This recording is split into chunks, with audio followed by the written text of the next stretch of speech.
I'm going to take the next 10 to 15 minutes or so to do a quick overview of the MSBA program. I know a lot of you have probably seen our webinars before. Some of you are joining us in the program for the first time. So we want to give you an idea of what the business analytics program is all about. Then we're going to turn it over to Professor Shin, who is our guest speaker for the night. And he's going to do a masterclass on business analytics, which I know we're all really excited to hear. And then in the last 15 minutes, we are going to open it up for question and answer.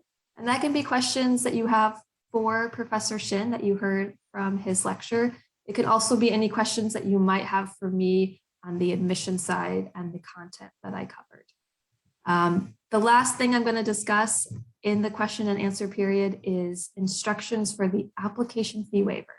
I know a lot of you might be attending, you're excited about the lecture and you're excited about the possibility of getting an application fee waiver. And we're going to go over how to do all of that at the very end of the question and answer. So here's who you're going to hear from tonight. I'm Emily Dayton. As I said, I'm the admissions advisor for the full-time MSBA program. And I've had the honor of working with this program for 6 years since it started and getting to work with all of the applicants and all admitted students. You're also going to hear briefly from our executive director, Keith Peterson, and then of course our guest of honor, Professor Shin as well. So I know probably most of you know what business analytics is all about, but for those of you who are here for the first time, I can say that one of the questions I get asked most frequently over the 6 years I've been working with this program is what's the difference between business analytics and data science? And essentially, business analytics is data science for business decision making. So data science can be used in a lot of realms for working on COVID modeling, for weather patterns, climate change. And when you take the concepts and the tools of data science and you apply that towards the data that businesses have, and you use it as a way to add value and help them make decisions, that's when you get business analytics.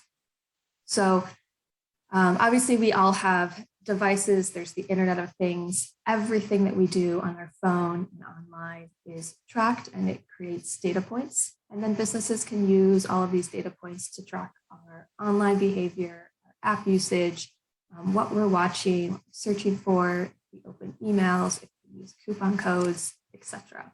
And they can use this information to help them make business decisions. And so that's where business analysts come in. This quote is a couple of years old, but I don't think that it's any less relevant. McKinsey talked about the need for individuals who understand how businesses make decisions and understand the quantitative and technical tools that are available. So you could give a statistician access to a great big data set and they're going to jump in and they're going to do a lot of amazing statistics on it. But if they can't come back and explain some of their statistical analysis to a non-quantitative decision maker, then the value of what that data, the data potential has for that business isn't going to be as strong as it could be. And so business analyst is really about having that quantitative and statistical foundation, understanding how businesses make decisions, and then being able to ask the right questions so that data can be used effectively. So Rady's MSBA program is built around what companies need in business analysts. So companies are looking for individuals who are quantitatively and technically strong, and they need to be able to work in teams and work with a lot of different stakeholders and decision makers. And in addition to their quantitative and technical skill sets, they also need to understand how businesses work. And so they have to be able to frame kind of those operational and strategic business questions so that they can then use data to find the answers. So at Rady, who are we looking for in this type of program? Well, we're looking for high achieving, academically strong individuals. We're looking for people who have a strong quantitative and technical foundation. So that's working with different quantitative concepts, statistical applications. And here at UCSD, but honestly across all the institutions from which we receive applications, the most common majors we see are data science undergrads, mathematics, statistics, Here at UCSD, there's a joint math econ degree, and that's probably where we see the most undergrads coming from. Cognitive science, computer science and engineering, accounting, finance, management science, and business. So I know a lot of you on the call tonight are UCSD undergrads, and the Rady program can be a great fit if you're studying one of these STEM majors. Maybe you're thinking about grad school. Maybe you've never thought about grad school before this week. Maybe I stopped in your class last week and made an announcement, but this is a great program to think about if you have a strong quantitative background and you want to be able to apply those skills in a real world setting. So this program does not require work experience, and that's also what makes it a great option for students coming straight from undergrad. It is an early career program, and so that means that it's also a great option for people who do have a couple of years of work experience, maybe even 5 to 6 years more mid-career, or individuals who have 10 to 15 and they're looking to continue to upskill or maybe transition from something not business analytics, but develop that skill set and move themselves forward.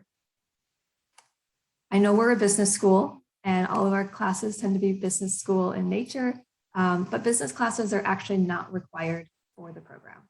What we look for are quantitatively strong individuals, and you can kind of tell that by the list of common majors that we see. So don't worry if you've never taken a business class, that's okay. In the program, you will learn how to take your quantitative and technical skill sets and apply that towards business decisions. And then finally, perhaps not most importantly, but definitely important, is an aptitude and a passion for solving complex and multifaceted problems. This is a rigorous program. Students get so much out of it and they have a lot of fun. But part of what drives student success is the fact that they enjoy kind of solving problems and using their analytical skills to help businesses.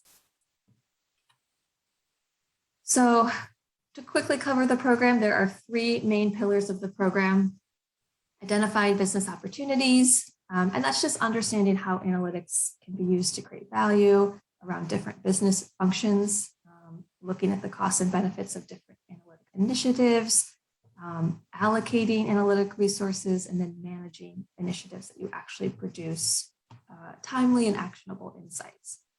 A company can have hundreds and thousands of potential analytic projects, but they're not necessarily going to have the resources to do everything. And so part of the program is learning how to evaluate what projects will add value and are worth pursuing. Second pillar is generating business insights. That's more the quantitative and technical component, collecting, cleaning, and exploring and visualizing data. It's working with statistical and econometric and machine learning methods, programming with R, Python, SQL.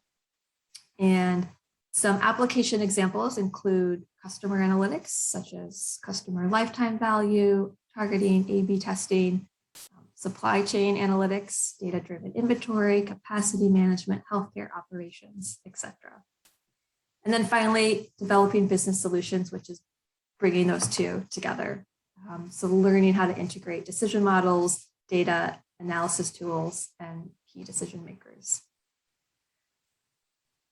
A business analytics program would not be complete without a company-sponsored capstone project, and Rady offers this as kind of the culmination of our MSBA program. It's a really great opportunity for students to use the skills they've been learning, work in teams to solve real-world problems, and then also have a project that they can add to their resume that they can talk about in an interview as well.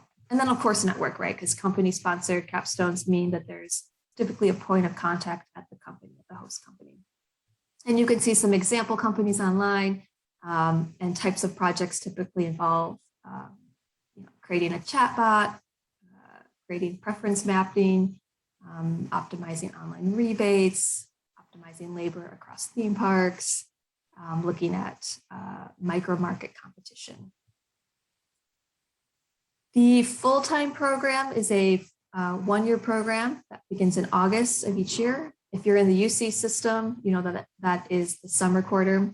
It's STEM designated, so if you're an international student, you are eligible for that 2-year STEM extension of the OPT.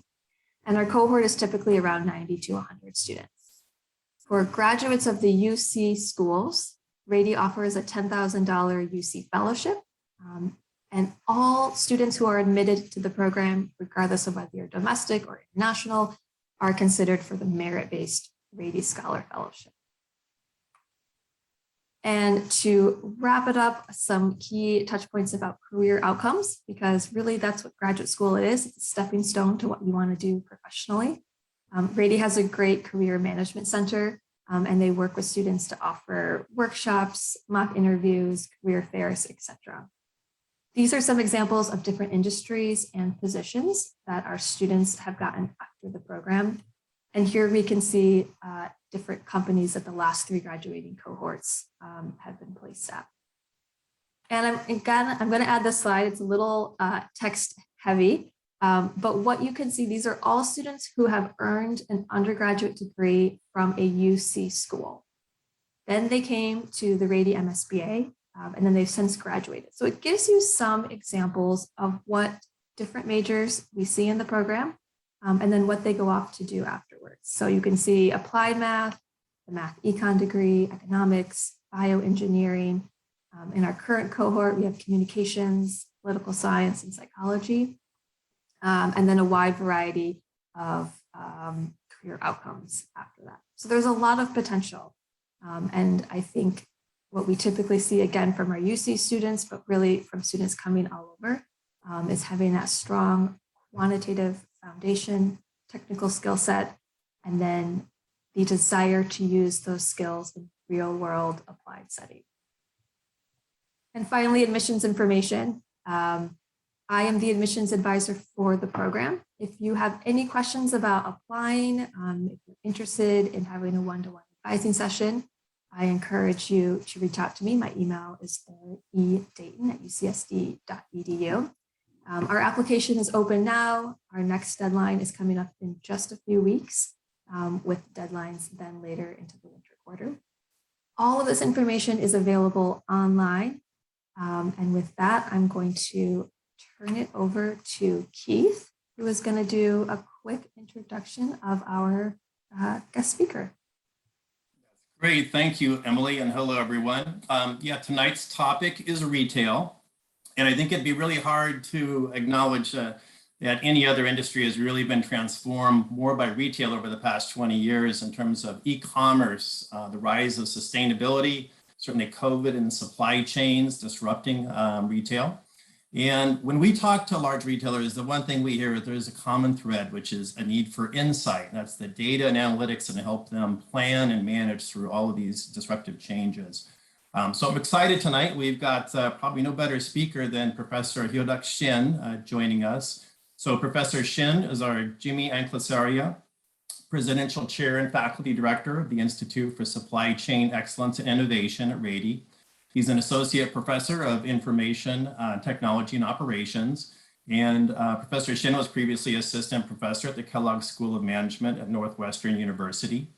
He's got a PhD from Stanford, an MA from the University of Chicago, and a BS from the Korea Advanced Institute of Science and Technology. So a great wealth of information. I can also tell you that Professor Shin is a favorite instructor amongst our Rady students, and I'm sure you're going to enjoy his presentation. So with that, I'd like to kick it off and introduce Professor Shin. Great, thank you very much, Keith. And let me first share my screen. And first of all, it is great to meet all of you, and I'm really looking forward to meeting you again and again in the class here at Rady. Also in MSBA program, Master of Science in Business Analytics program, I do teach supply chain analytics. So again, once you join, I'm looking forward to seeing you in my class of supply chain analytics.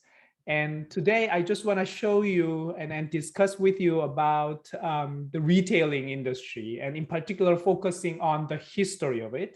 So without further ado, let's begin, okay?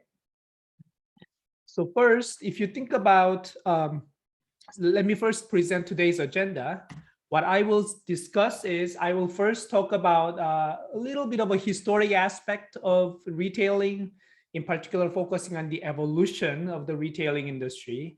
And by discussing this history of the retailing, I want to introduce you this concept of scale and how this scale dominated this industry. And in the end, what I will discuss is the controversy that you will see in terms of the history in the retailing industry and the impact of scaling, which is where the analytics kicks in. So that is what I will discuss in today. And to begin with, let's talk about the evolution, the beginning of the retailing industry.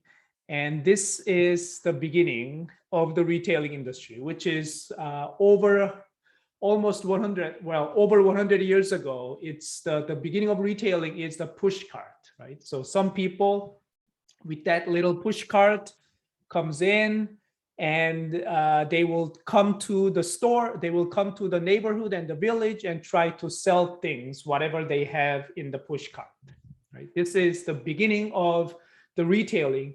Here, what I want you to think about is, let's say if you own this push cart, let's say if you are this gentleman with the nice hat, what do you need to do, right? First, I will say you need a push cart, right? You need some sort of a push cart, and you need to buy something from someone else, right? And then put those into your push cart, which we will call as an inventory. And then you drive that push cart, you push that push cart all the way to the village and try to sell, right? That's what you need to do if you want to do the retailing in that age, right? So that was the beginning in 1895. Now, if we move forward, there is one big revolution came in early 1900s, which is the beginning of the supermarkets, right? I don't know how many of you know this supermarket called Piggly Wiggly. If you know, can you push the button of either thumbs up or some reaction buttons? Great. At least I see Emily, Gino, good. So Piggly Wiggly, especially if you're coming from the South, Piggly Wiggly is the supermarket still existing in the South.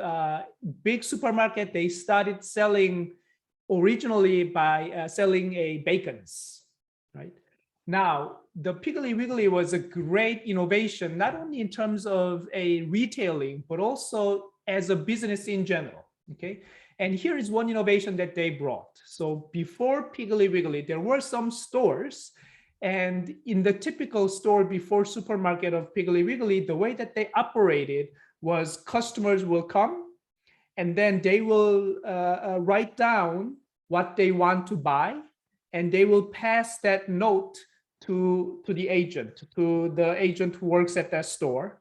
Then the agent will go to the back door, back room of the store, and then they will pick things up, and then they will give it to the customer, and the customers will then check and then pay. That used to be the way that the store worked. Okay.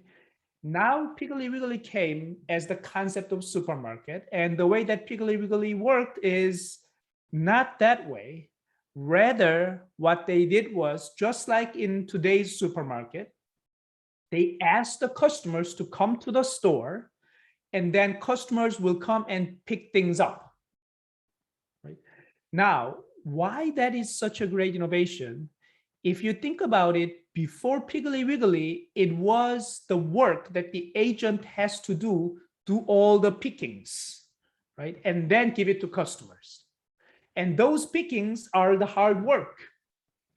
Now, supermarket came, the Piggly Wiggly came, and then they actually let the customers do the work for them.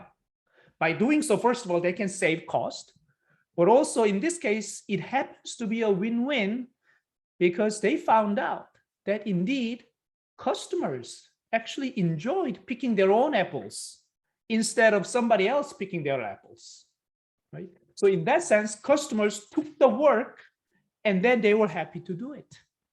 Right? That in the area of supply chain, which is my key research area, we call that as outsourcing, right? We outsource our work of those pickings to customers. And in this case, customers were happy to do so. Now, that's one innovation that Piggly Wiggly came, the supermarket brought to the market. if you think about it, you may say, well, that's 1916, over 100 years ago. That's the old idea. Well, think again. Now, if you think about even now, let's say Starbucks, what do they do? It used to be the case, and it is still the case, if you go to Starbucks and order yourself, right? You go there and then you ask what you want. I want a latte, right? And then the agent, the clerk there will then, okay, you want the latte, and they will key in and you have to pay, and they will process those payments. But now with the Starbucks app, what you do is you do their work to some extent because you order in advance. Now there's no one needed to take the orders and process the payment. It's already done by you with the help of a Starbucks app, right? That's again outsourcing those order processing and the payment to the customers. By doing so, again, save the cost, and even to the customer's perspective, customers are happier as well because customers don't have to wait, right? Again, that's a great innovation that originally, I will say, the supermarket brought, but still it's valid, right? That's one innovation that Piggly Wiggly brought in retail industry. Another is, in contrast to pushcart, which was actually came very close to customers, right? In this case, to the village, the supermarkets, the Piggly Wiggly, it went away from the customers, right? Instead of to the village, now those supermarkets were typically in that case, out of nowhere, right? Away from the customers, but with the huge scale, right? Not the scale of a small push cart, but now think about that huge scale of the supermarket, right? With that scale, they can keep many different products, and that can then dominate the push carts. How many products you can even carry in that little push cart versus in a big supermarket? Now, on the customer's perspective, I can wait for the push cart to come and I can buy what I want if they have it. But again, that's only the small part of it. If I drive, although it's a little bit of a driving, if I drive or if I go there to Piggly Wiggly, I can buy whatever I want because I know that with that scale, they keep everything, right? That's another big innovation. That is one way that Piggly Wiggly and the supermarkets dominated the retail market when they first came to the market, right? Now, if you see the real world in 2020s, it's not as much different, I will say. It's pretty similar to the supermarkets. And what are the current retailing industry? If you see, let's say, Costco's, Walmart's, and Whole Foods. Right? Again, I will say very similar to Piggly Wiggly, the concept of the supermarket. However, one thing I want to emphasize here is there are some differences between different markets, right? One difference is, well, if you think about Costco, for example, although the scale of it is really big, Costco's one big difference in particular, let's say compared to Walmart's or compared to Target's, is actually number of different products that they keep, right? In a typical supermarkets like Walmart's, for example, right? They keep tens of thousands different stock keeping units, different products, right? In terms of the variety wise, probably around 20,000 to 30,000 different products. Costco's case, although the scale is really big, in terms of the variety, in terms of number of different products, it's only about 5,000. So in Costco's case, if you see a new product in Costco, you can imagine which that also means they took out one product, right?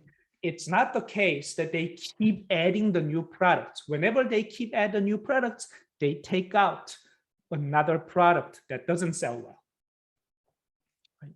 Which means that in Costco's case, they are very particular in terms of what kind of products to keep. Right?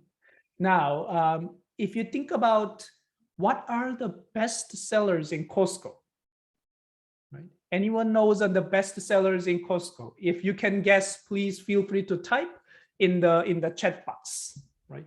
What can be the best sellers in Costco? And let me just give you let's say 30 seconds to think about what are the best sellers in Costco. Justin said toilet paper, alcohol, water, chocolate, pizza, soda, many different things, right? And one thing is in Costco, indeed, just like Justin said, one of the product that's their best seller is indeed toilet papers. Now, if you think about toilet papers have one particular characteristics in terms of demand, right?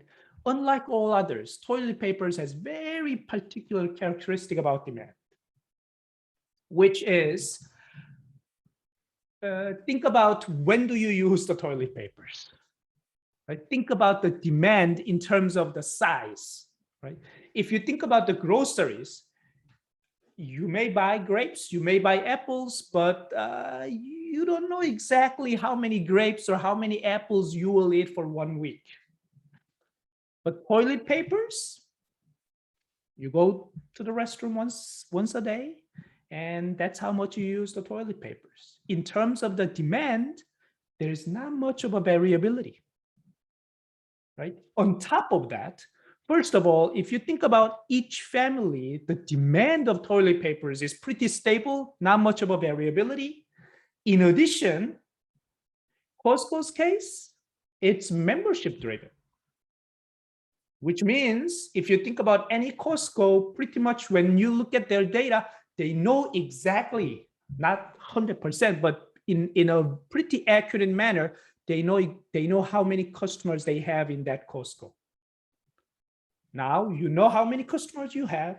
You know each demand. If you just look at one year's worth of demand data, you pretty much know what is the demand for that toilet paper.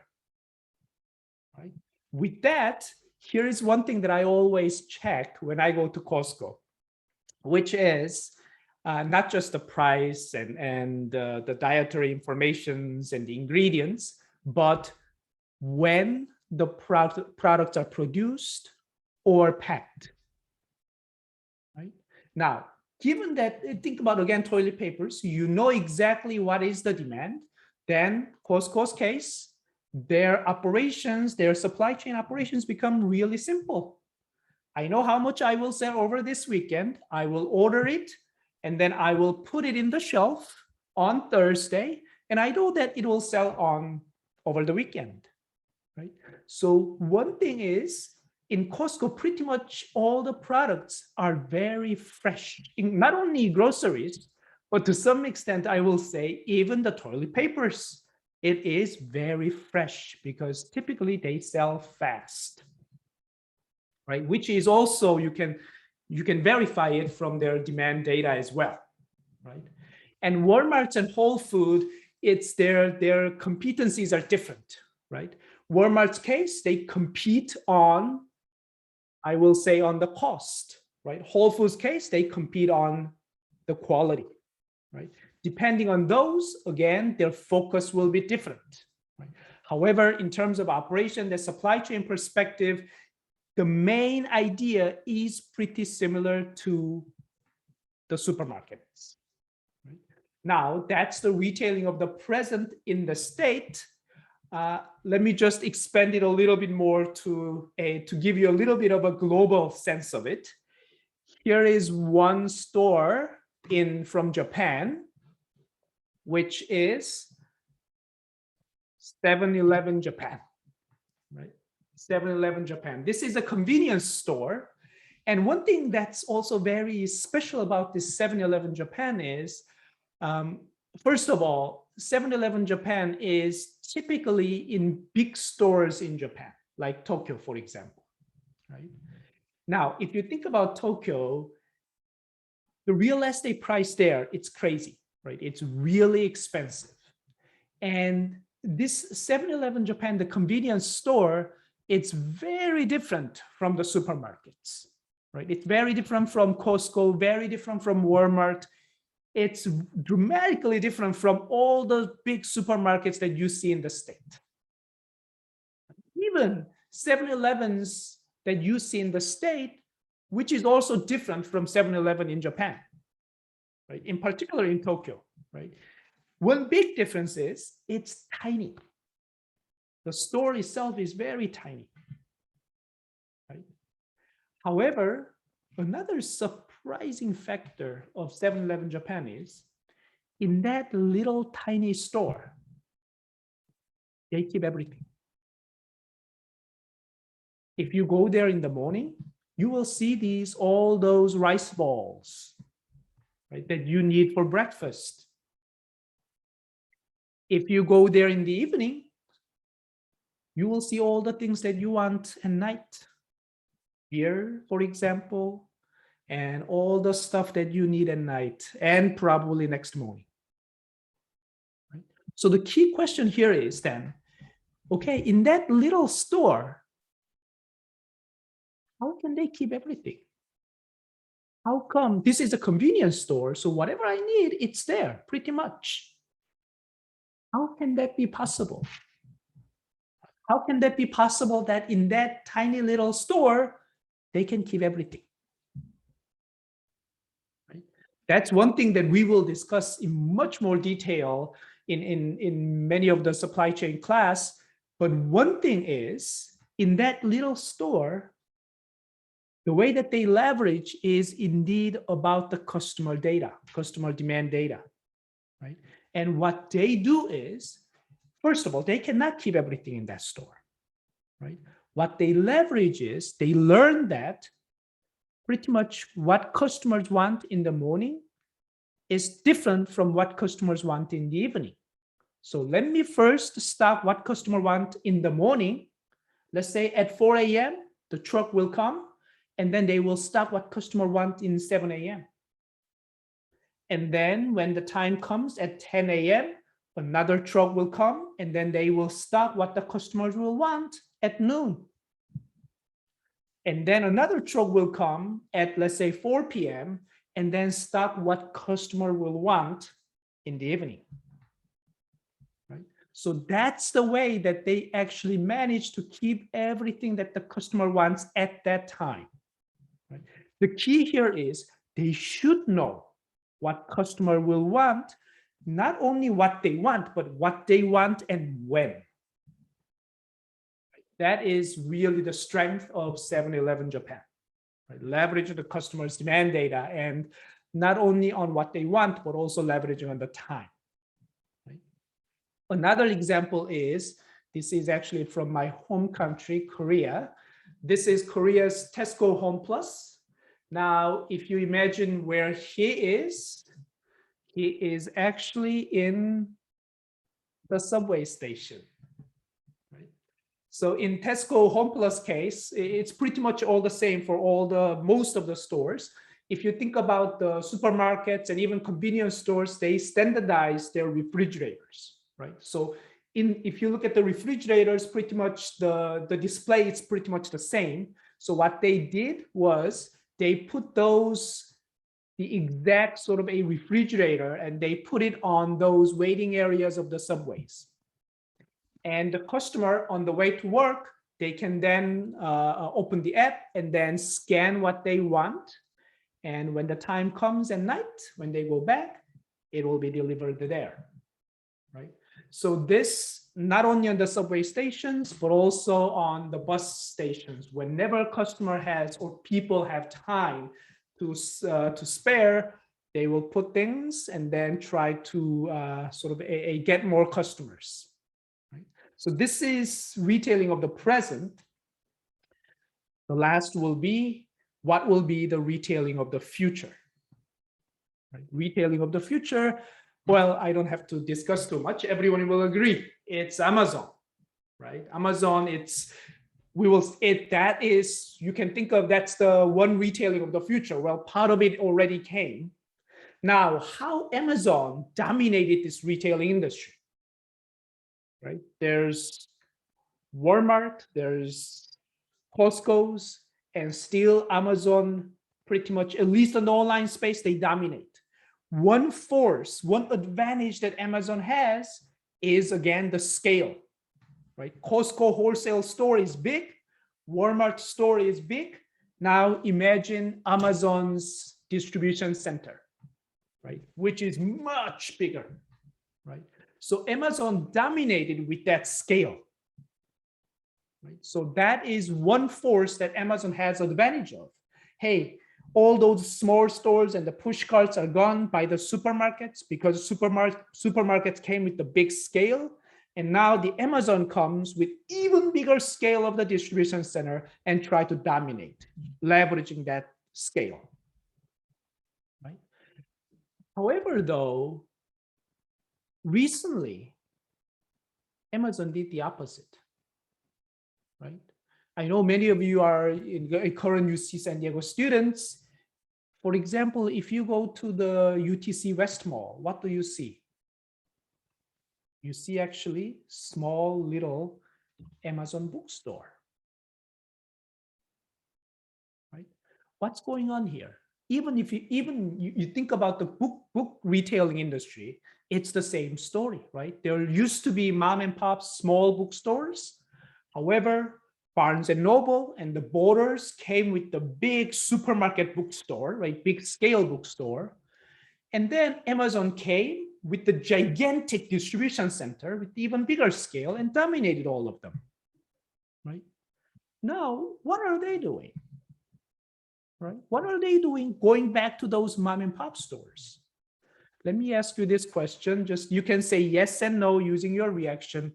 Do you think it's a good strategy for Amazon to open up that small store and going back to the push cart version, going back to the mom and pop bookstores? Yes, Gino says yes. Jay says that's a good strategy. Sumin says that's a good strategy. Now, I want to just talk a little bit about why it makes sense. I mean, it's not only in the bookstore, right? If you think about Amazon's grocery, it's the same, right? Amazon Go against more stores. Now, you have to think about, okay, scale helps. Scale helps. That's the way that Amazon dominated the retailing as well as even on the book retailing industry. Using the scale, leveraging the scale, they dominate. But the question is how? How the scale helps, right? In particular, the scale helps in terms of typically reducing cost. Okay. How became bigger can reduce the cost. Well, think about it. If you are buying something, right? Instead of buying 10, if you buy 1,000, you can demand a discount, right? That's the first thing. Leverage your scale and demand more discount, let's say. That helps, right? If you think about the per unit cost, you can reduce the per unit cost leveraging your scale, okay? However, even in terms of supply chain and operations part, there is a cost reduction effect. Right? Think about transportation. For Amazon's cost perspective, right? The biggest cost in Amazon's case, again, set aside Amazon Web Service. If you think about the retailing of Amazon, the big component of Amazon's cost is actually delivery. Right? You can see Amazon's annual statement, even from their annual statement, even if you take all those membership fees into account, right? Those Amazon Prime fees into account, they lose money because of the delivery cost, right? The Prime members don't pay the delivery cost, and by just giving a free delivery, they lose money there. Well, their business proposition is, hey, we lose money on the delivery, but we will sell more and that will give us more money, okay? However, that delivery cost, nonetheless, is a big component of it. How can you reduce that delivery cost? Now, if you think about the deliveries, it comes from that big distribution center, right? If that big distribution center is typically away from the customers, let's say somewhere in Nevada, right? Coming from Nevada to your front door, that's costly, right? Coming from the factory to Nevada, that's less costly because it comes with the 18-wheelers, right? And even in the Amazon's case, it will come through multiple distribution centers, from the big distribution center to the regional distribution center to the local distribution center. And then from the local distribution center to your front door. Now, which route is the most expensive? The most expensive route will be the last mile. Last mile being from the local distribution center to your front door. Right? It's much easier. So in terms of the cost perspective, it's much easier for Amazon to deliver things if they have many different local distribution centers. However, having those different local distribution centers costs more because it costs on the facility side of it, right? So having more local distribution centers, just like mom and pop stores, can reduce the delivery cost, but it will increase the facility cost, right? In addition, you have to keep things in those local stores. And one thing that's very hard, was hard in the mom and pop stores, is they have to decide what kind of products to keep. Even in the push cart case, they have to decide what kind of products to keep on the push cart. Some things will sell, some things won't sell. And there will be a big problem if things won't sell well. You have to keep it, you have to pay whoever the suppliers, and you keep it. And if it doesn't sell, the risk is all on you. That's another big component of the cost, which is related to the inventory. Right? Now, it really depends on whether it's a good strategy or not to have this local stores. In Amazon's case, it really hinges on what type of books that they keep. Just like the push cart. Think about the successful push cart versus non-successful push cart. The successful push cart will be the push cart that carries exactly what the customer wants. Amazon's case, the bookstore, the local small bookstore will be successful if they keep exactly what customer wants. Then they just ship it to the local bookstore and they don't have to keep it long. They will sell fast. Just like the toilet papers in Costco, right? And in Amazon's case, they can do that now. Mom and pop stores, they couldn't because they didn't know exactly what the customers want. But in Amazon's case, believe it or not, at this point, I think it's safe to say they know more about you than yourself. They know exactly when the customers will want something. Right? And let me give you, as a last word, let me just give you one example. Right? If you see it here, right, this is a dog food called Ziwi that I ordered from Amazon this morning at 8 o'clock, at 8 a.m. And it was delivered at 1 a.m. Think about that, from 8 to 1, within 5 years, it was delivered. And I will say at that point, they pretty much know. They were waiting for my order, right? They knew that I ordered this Ziwi dog food many times in the past, and they know my data about what's the cycle, and pretty much they were waiting. They knew that it's just a matter of time. It will soon, either today or tomorrow, Shin family will order this dog food. Right? Not only that, another level that they used, when I actually went to Amazon, there were multiple Ziwi dog food that I wanted to try as well. However, immediately I saw the price difference. Right? This one was indeed the one that was the cheapest and the one that I also ordered in the past. So in that sense, Amazon uses many levers, right, to sell fast, to knowing the customers, And in that sense, also, if they have this food close to my let's say, to the local distribution center close to my house, then they will give even a little bit of a price discount to some extent to sell fast, right? If it is the case, then Amazon bookstore, the local bookstore, will be successful. Right? And I will try to end who can then do better than Amazon, right? And let me end with this slide. Someone tried to beat Amazon, and in particular in the grocery market, we say for example, even in this dog food, I said I ordered at 8 a.m. today and got it at 1 p.m. Some stores try to do even more. 15-minute delivery, right? 15-minute grocery deliveries. Company called Fridge No More. Their dream is nobody has to keep the fridge. They will have a gigantic fridge and they will deliver everything pretty much in 15 minutes. And even more audacious company says it's called a Gorillas, groceries in 10 minutes.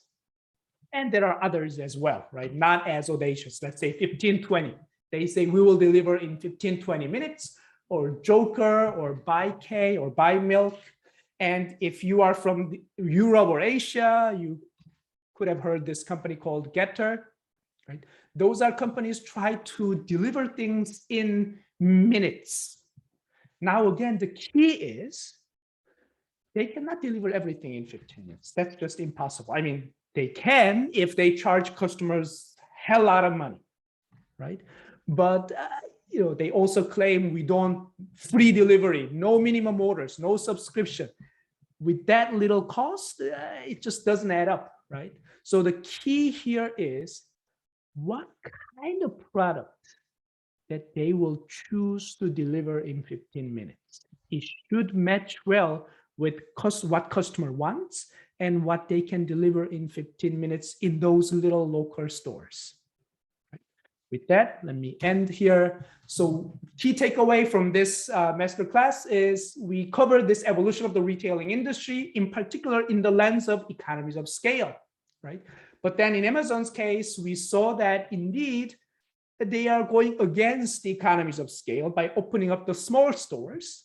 And one way to achieve that economies of scale without the actual scale, in particular in that Amazon's case, is really hinges on that assortment, right? What kind of products that they can keep and sell fast. And that really helped by the use of data analytics. Okay, with that, as usual, I'm over time.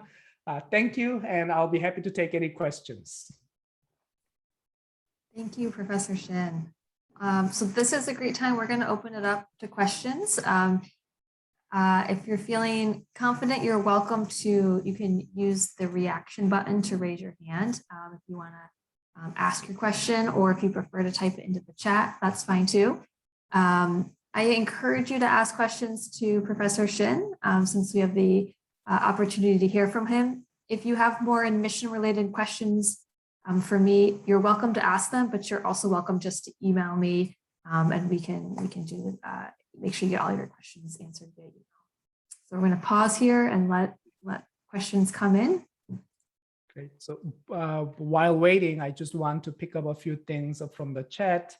Mohit mentioned this micro fulfillment centers. Indeed, a great point. You will see actually some says smart fulfillment centers, some says auto fulfillment centers, a little fulfillment centers, not like the gigantic distribution centers, but the small fulfillment centers, all automated. Those, I think it's a great way also because it reduces the space, right? And one day I can imagine, I mean, you already see this in Amazon's case. In the past, it used to be the case that Amazon actually used a third-party logistics, right? For example, Amazon used to use a UPS for their delivery. Now you see Amazon doing their delivery by themselves, right? And I can imagine UPS is in big trouble with that. And one day, who knows, you will see some of those garages in the residential areas will be micro fulfillment centers rented by Amazon.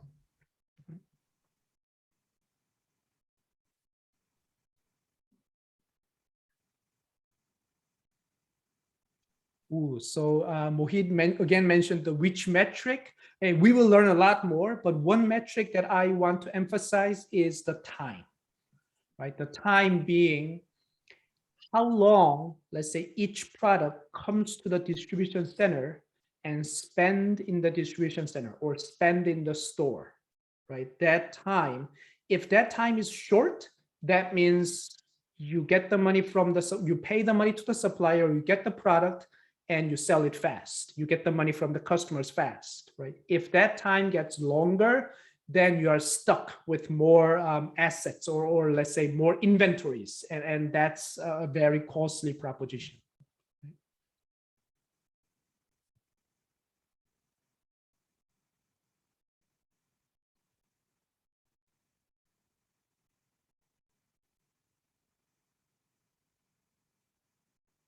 And Vinay mentioned about 7-Eleven Japan case. I mean, I discussed it very briefly. There's a lot more to it. If you're interested, join the program. I'll be happy to discuss a lot more.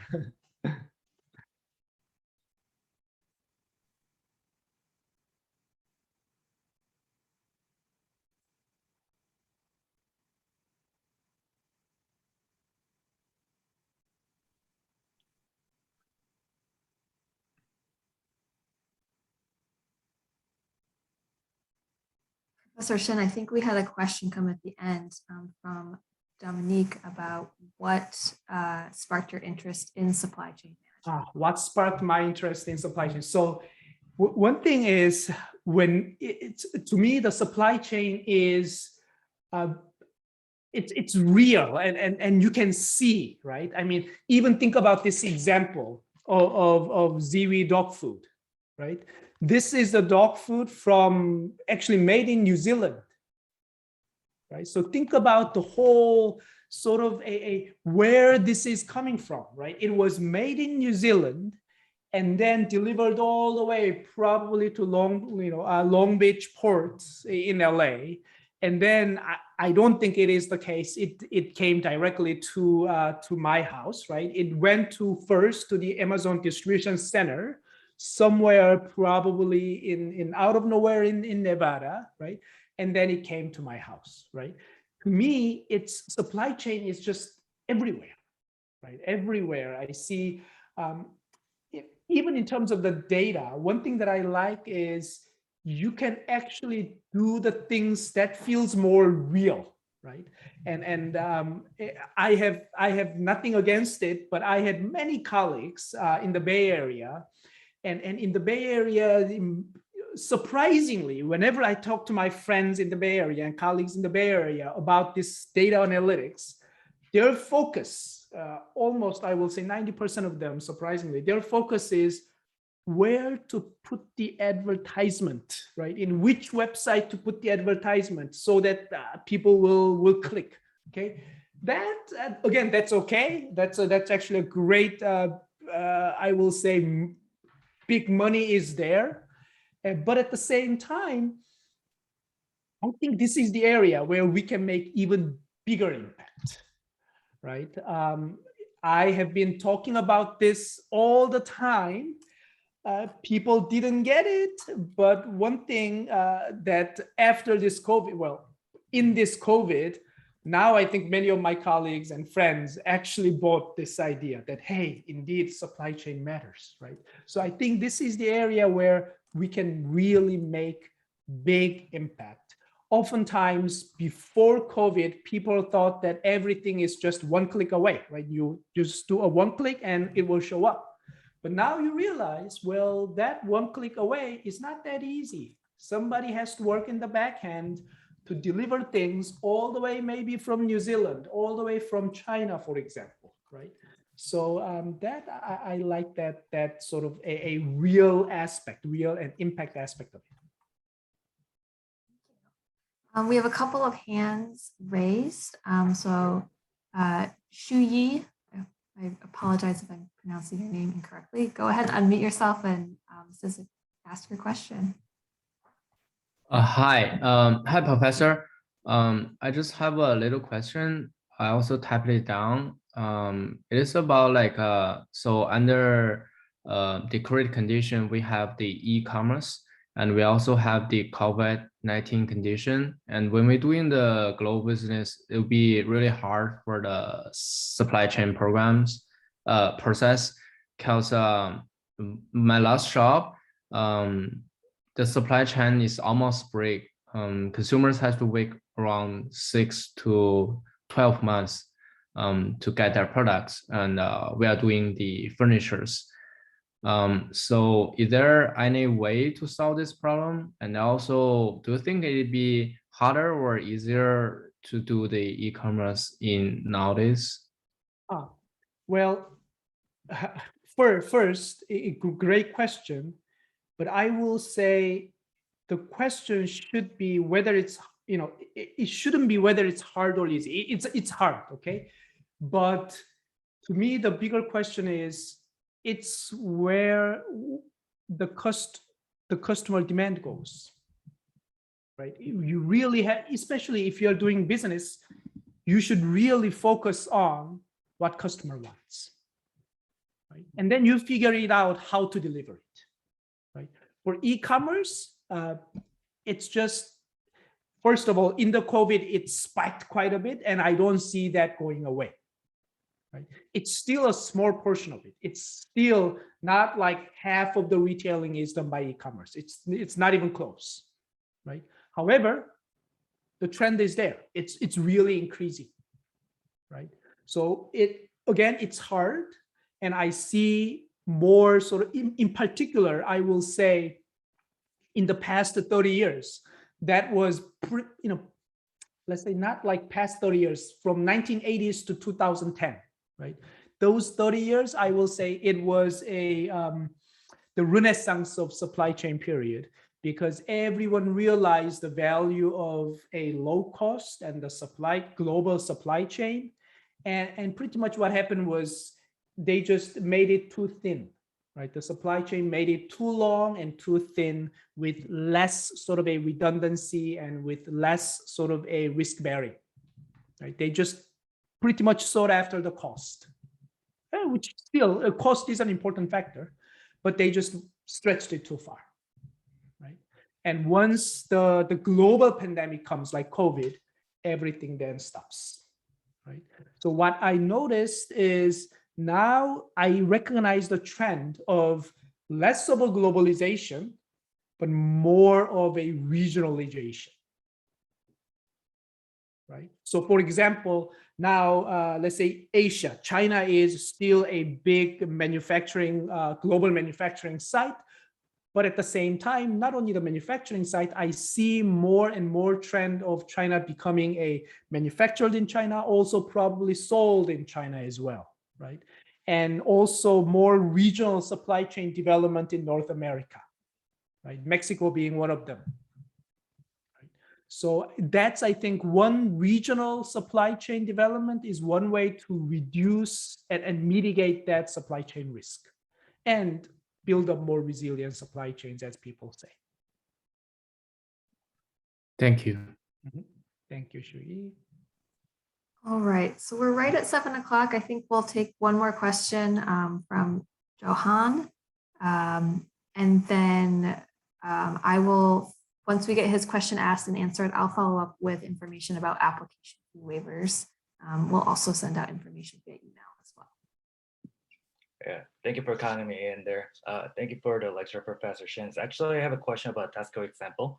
So I was kind of wondering if the company promotes their service on the screen of the wall of a subway station throughout the whole day or during the certain times, because like based on my experiences back in when I was in Korea, I think some subway stations too popular that like sometimes gets really crowded during the morning or sometime during the night. So I think people cannot really take a look at it in a relaxed manner. So I just kind of wondering about it. Great. So definitely, it's not that's one example, right? It's not the case that everyone's going to that. In particular, I mean, if you imagine the rush hours, it won't be the case that people will have time to go and then take the photos, right? One thing I want to emphasize there is the importance of time, right? Typically, now it is not the case, but typically, let's say even in the, the subway station is one example, and it used to be the case that even in the elevators, it used to be the case that they used to have a meter in front of the elevator, right? Why do you think they put the meter in front of the elevator? Well, that's the time that they can people- spend their time on their hair or face so that they don't feel like it's taking a long time to wait for it. Exactly, right? That importance of time, not only the physical time, right, but also the perception of time, right? While you are waiting, if you just wait for 2 minutes, you may say, oh, even if you waited 2 minutes, you may feel like waited for 10 minutes, right? But if you waited 2 minutes by looking at the meter and impressed by how handsome you are, then you may say, 2 minutes was well spent, right? So in that sense, that actually that time, whatever there is that time, that's also another great asset to use in terms of the business perspective, right? Whenever there is the time on the customers, how can we actually leverage that customer's time? Right? That's another great sort of a business opportunity. Gotcha, makes sense. I see that there's a psychological trick as well. Thank you so much. Absolutely, great. Thank you, Johan. Awesome. Thank you, everyone. I want to be respectful of everyone's time, including Professor Shin. He is a busy professor, and a lot of you are overseas, and it might be very late or very early for you. I'm going to do a final screen share. This is just for information on the application fee waiver. As I mentioned, and as you probably saw in the registration for this event is eligible. We are offering application fee waivers for students who are going to apply for the 2022 full-time or flex weekend MSBA program. So I included some information here. Basically, in order to apply an application fee waiver, you have to have a started application. Our staff will apply it to your application, but they are attached to specific applications. So if you don't have an application yet and you're planning to apply, this is a great time to navigate to our website and start an application. We ask that you try to use the same email that you used to register for this event so we can match your event attendance to an application account. If you can, I ask that you send me a quick email letting me know if and when you have a started application. There are a lot of students on the call tonight. We don't want to miss anyone. So honestly, you'll get a faster application fee waiver applied or attached to your application if you shoot me an email and just say, hey, Emily, I was at the masterclass with Professor Shin and I have a started application. And then either myself or another colleague will go in and attach the application fee waiver to your application. And just a reminder that if you do accidentally pay the application fee, unfortunately, it's not refundable.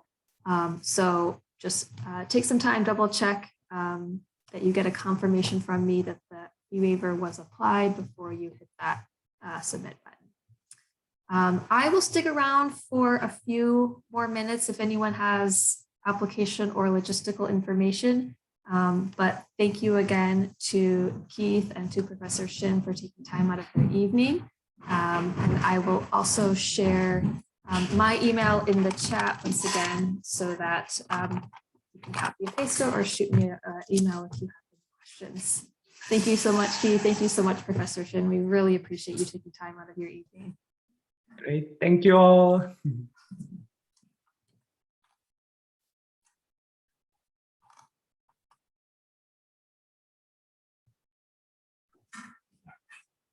Hi, Emily. Is there Yeah, hi. okay for me to ask some questions about the admission? Absolutely. So I'm interested in applying the MBA program for the UCSD, and I graduated from Pepperdine, so it's not far away. It's in Malibu, and I'm like trying to work out on the process for applying the MBA, and I wonder the waiver for the application fees is like same, like able to be used for the MBA programs, or is it a different one? So unfortunately, this specific event is just for the MSBA program for business analytics. There might be events that the MBA team is putting on, which will offer a fee waiver for the MBA program. Let me just pull up, let's see here. You may have already navigated to the Rady events webpage, but I'm going to share it again in the chat. And this is for anyone listening, that if you are interested in one of the other programs, the application fee waiver for tonight is just for students who are applying to full-time and flex weekend MSBA. But if you go to the events webpage, you'll see a lot of upcoming events. And the best that I can offer is to try attending one of the MBA specific events, and they might be offering an application fee waiver there. You're also, I would encourage you to connect with one of the admissions advisors on the MBA team. And if you haven't already done that, feel free, just send me an email, remind me that you're interested in the MBA program, and then I will connect you with one of our MBA advisors. Thank you so much. Yeah, you're welcome. All right, let's see here. I'm just looking at the questions here. So there's a question about getting the application fee waiver. So just a reminder, please send me an email, edayton@ucsd.edu, and just remind me you are at the masterclass event. Please make sure you have a started application. I can only apply fee waivers to started MSBA application. So you have to have a started application, and we'll get that attached to you. And fee waivers are eligible for students applying for 2022 MSBA program, so the full-time and the flex weekend. So yes, if you are planning to apply for the January 7th deadline or the March 15th deadline, we can absolutely attach a fee waiver. If you're looking at one of those deadlines, the 2022 program starts in August. There's only one annual program start. Let's see, a question about international students being eligible for the Flex Weekend MSBA program. The Flex Weekend MSBA program does not offer enough credits to be a full-time program. So if you're an international student on an F1 visa and you need to maintain full-time status, then the Flex Weekend program is probably not a good choice. You probably want to look at the full-time program. But if you're an international student and you're on a different type of visa, or you're in a situation where you don't need to worry about being on a full-time status, then you definitely can consider the Flex Weekend MSBA.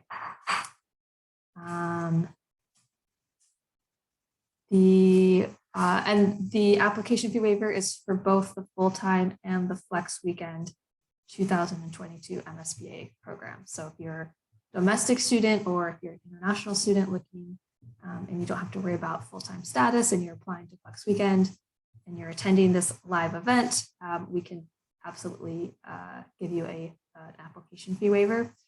I do want to clarify, if anyone's watching the recording of this event, fee waivers are for attendance at the live webinar. So if you're watching the recording, you will not, unfortunately, be eligible for the fee waiver.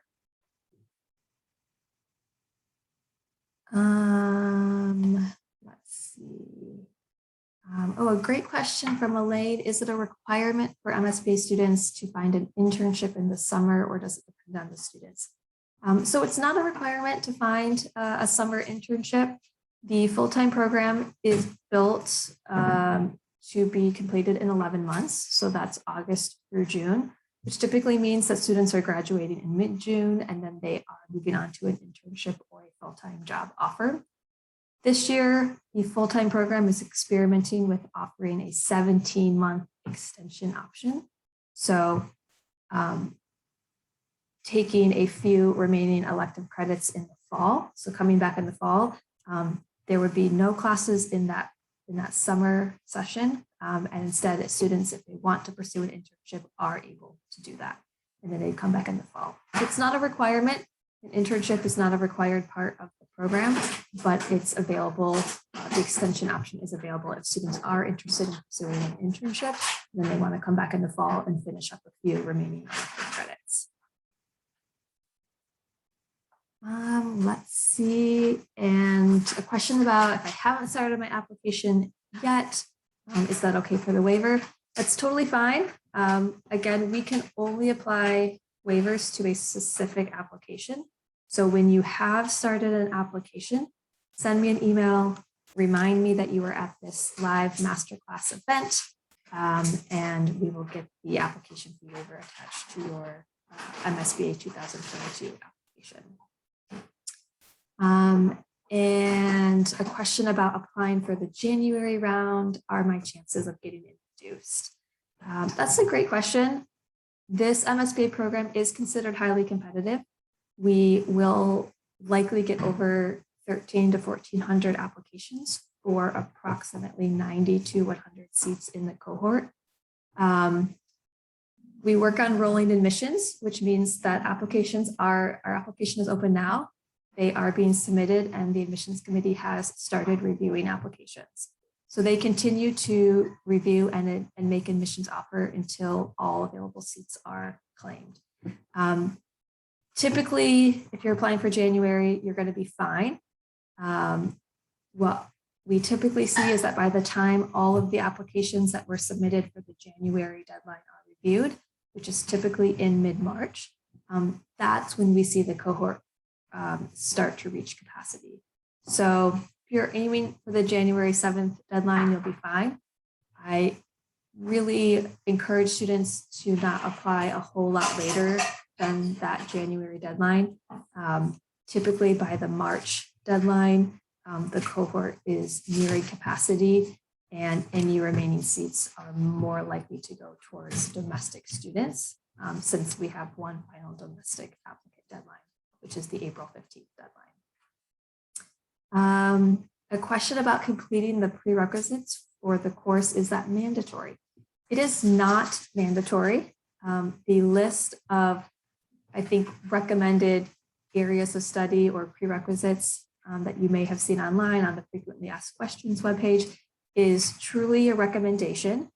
This is a highly quantitative program, and that list reflects some of the different content areas that the program really uses. So statistics, probability, working with regression models, machine learning concepts like neural networks, decision trees, random forest. And what we find is that students who have a degree of competency in those areas, who have a really strong foundation, typically feel the most competent and therefore the most confident at the start of the program. But you don't need to be an expert in all of those areas. Typically what I recommend is making sure you have a foundation in Python and R, since those are the two main programming languages used in the program, and having a foundation in statistics and probability. If you feel solid in those areas, then you'll be off to a great start. The program does have online pre-arrival coursework that it asks students to complete about 2 months before the start of the program. Typically, all of that online refresher coursework is on DataCamp, and I'm sure many of you are familiar with DataCamp, which is an online learning platform. And so Rady will put together kind of a Rady-specific series of courses and ask students to complete it on their own time and at their own pace in the couple of months leading up to the program start. And that's just really to ensure that everyone has got a solid foundation of what the faculty feel like is important for you to be starting the program with. Well, that was a little bit of a long-winded answer too. They're not required courses that you need to do by the time of the application, but they're definitely areas of knowledge that we recommend that you have kind of an introduction to or a solid foundation so that you start the program in a good place. It can be a little bit overwhelming in the beginning. Let's see. So I think the way that impacts admissions. So like I said, this program gets a lot of applications. We'll probably get over 13 to 1,400 for 90 to 100 seats. Because the program is very quantitative and very technical, the admissions committee does have a priority on making sure that students that they give an admissions offer to have the potential to be successful with the level of material that's going to be covered. So not just that it's quantitative or statistics, but that it's going to be at the graduate level. But the content moves really quickly. So one thing that we see in competitive applicants is that they do demonstrate a really solid foundation in many of those kind of knowledge areas or those prerequisite areas. So they've got a strong programming foundation. They've got a strong statistics and probability foundation, and perhaps even some experience in working with different regression models, machine learning concepts, etc. Obviously, not every student is going to be an expert in all areas, but I can tell you this program definitely looks for programming foundation, programming proficiency. And so if there's anything that you should have as part of your application is some demonstrated programming proficiency. And that can be courses that you may have taken as part of your undergrad or even a graduate degree program. Or it can be supplementing via online platforms like DataCamp, Coursera, Udemy, edX, Udacity, etc. So if you've utilized online courses like that to build up a programming skill set, you want to make sure that you include those on your resume when you go to apply, because the admissions committee is definitely looking for indication of programming experience in the application. And in regards to GRE and GMAT, that test is optional when applying to the 2022 MSBA program. When we say optional, we truly mean optional. It's not like we say optional and then secretly hope that you include a test score. It really is an optional component of the application for this upcoming cohort. That's largely a holdover from COVID, when a lot of testing centers were closed and taking a standardized test just wasn't feasible for so many students around the world. So the faculty are kind of looking at how test scores impact student performance in the classroom. So 2022, the August program start is a great program to apply to because right now the GRE and the GMAT is an optional component of the application. I don't know if it will be required for future years, but right now it's optional. So it's a great time to apply and you don't have to worry about taking a standardized test. All right, so I think I got all the questions answered in the chat. Thank you everyone for sticking around. Thank you again for taking time out of either your evening if you're here in the US or your morning if you're elsewhere in the world. We look forward to working with you and we hope to see your application for the business analytics program. Take care, everyone.